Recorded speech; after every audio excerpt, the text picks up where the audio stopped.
my daughter! This is all your fault! I was at work, halfway through a boring spreadsheet, when my neighbor Trevor called with the kind of voice people use only when something is genuinely wrong. He told me to rush home immediately, that something had gone terribly wrong. There was no trace of exaggeration in his tone, no playful edge, nothing that hinted at a prank. The seriousness in his voice hit me like a punch to the chest.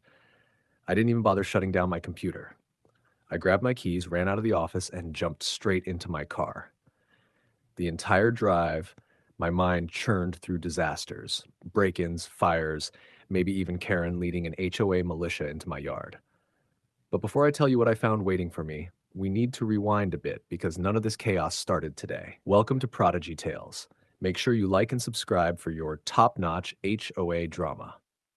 I've lived in this neighborhood for years, long enough to understand every quirk, every petty complaint, and especially every power trip from Karen, our fearless HOA president.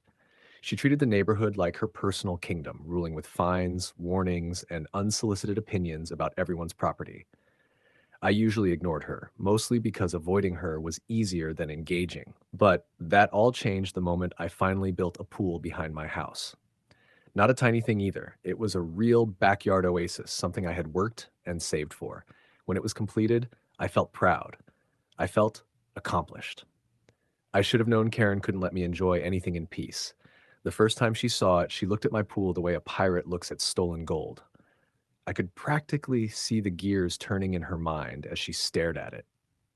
That was the moment everything quietly shifted. Before we dive in deeply, let us know in the comments what country or which city you're watching this story from. We'd love to know how far this story travels. A few weeks after I built the pool, I came home from work, feeling good, ready to relax, only to freeze the moment I stepped into my backyard. There, floating on a pink flamingo floaty like she owned the place, was Karen. Yes, Karen. In my pool. Not only that, she had her kids splashing around like it was a community water park. I stood there in complete disbelief, gripping my lunch bag like it was a weapon. She didn't even flinch when she saw me.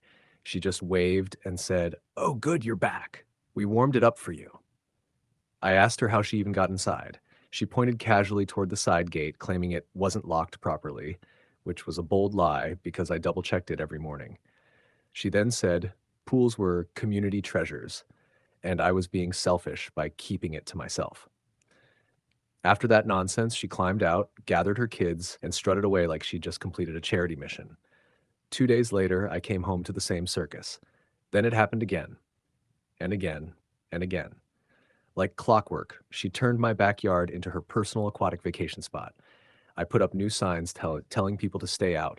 She ignored them. I set up cameras. She posed for them. I even reinforced the gate. She still found her way in. But the thing that started bothering me the most wasn't her trespassing. It was how careless she was with her kids. One afternoon, I came home to find her lounging by the pool, scrolling through her phone while her youngest drifted dangerously close to the deep end. I had to call out to get her attention, and even then, she just rolled her eyes like I was the problem. I warned her repeatedly that the pool was deep, that accidents could happen, and that she needed to supervise them. But Karen brushed me off every time, telling me she knew how to raise her children and accusing me of exaggerating risks. I didn't want to involve the police yet because I genuinely didn't want hostility, but Karen was pushing me toward a breaking point I didn't know I had. It happened on a Wednesday afternoon, the kind of midweek slump where nothing feels urgent, until my phone began vibrating nonstop. Trevor's name flashed across the screen, and the moment I picked up, his voice hit me with pure panic.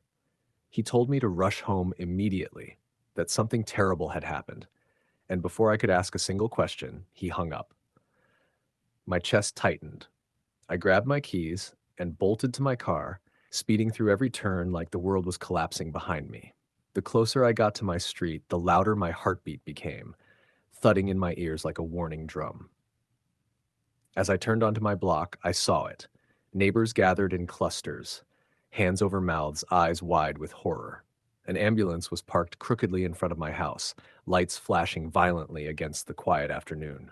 My stomach dropped. I jumped out of the car and pushed through the crowd, only to see Karen standing near the pool area with a face so pale it looked drained of life. She was shaking, sobbing uncontrollably, but the instant her eyes locked on mine, her expression twisted from grief to fury.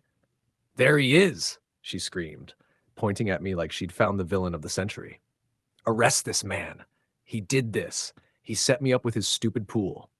Her voice cracked, hysteria spilling out in every direction. I didn't even understand what she meant until I heard two paramedics murmuring to each other. That's when I learned the truth. Karen's youngest child had drowned in my pool, and despite their attempts, they couldn't resuscitate her. The world around me seemed to blur. I was stunned, speechless, barely able to process the weight of what they were saying. The police approached me with calm but firm voices, asking questions about whether I was home, how Karen kept getting into the yard, and whether I had proof of previous trespassing.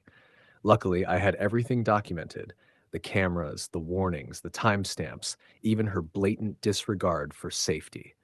As they reviewed the footage with me, the whispers around the neighborhood grew louder. Karen's grief morphed into rage, but the truth was beginning to crack through her accusations.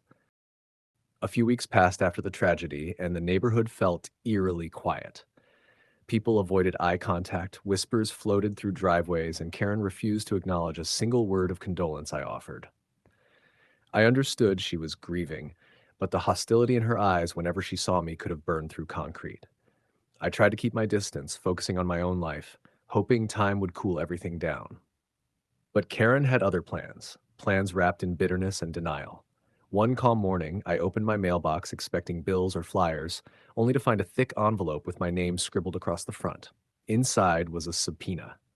Karen was suing me for reckless endangerment, claiming my dangerous pool environment caused her daughter's death. I stared at the papers in disbelief. It was so ridiculous I almost laughed, but the situation was far too heavy for humor. Still, part of me understood that grief can twist the mind in painful ways, so I didn't take it personally.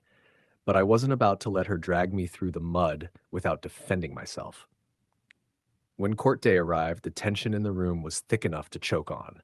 Karen sat on the opposite side, arms crossed, jaw clenched so tightly her face twitched.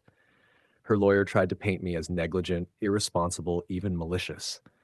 But my attorney came prepared with everything: video footage of her trespassing repeatedly, audio of me warning her to supervise her children, timestamps proving I wasn't home, and clear evidence she had ignored every safety notice. The jury didn't take long to decide. I was found not guilty on every count. Karen's face crumbled, first in shock, then in anger, then in something almost like regret. After the verdict, my lawyer asked if I wanted to countersue, considering the emotional distress, legal fees, and property violations. I thought about it for a moment, but I shook my head. Karen had already been shattered by her own choices. There was nothing left for me to gain. Months later, her house went up for sale, and quietly, without fanfare, Karen disappeared from the neighborhood like a storm finally passing. The end.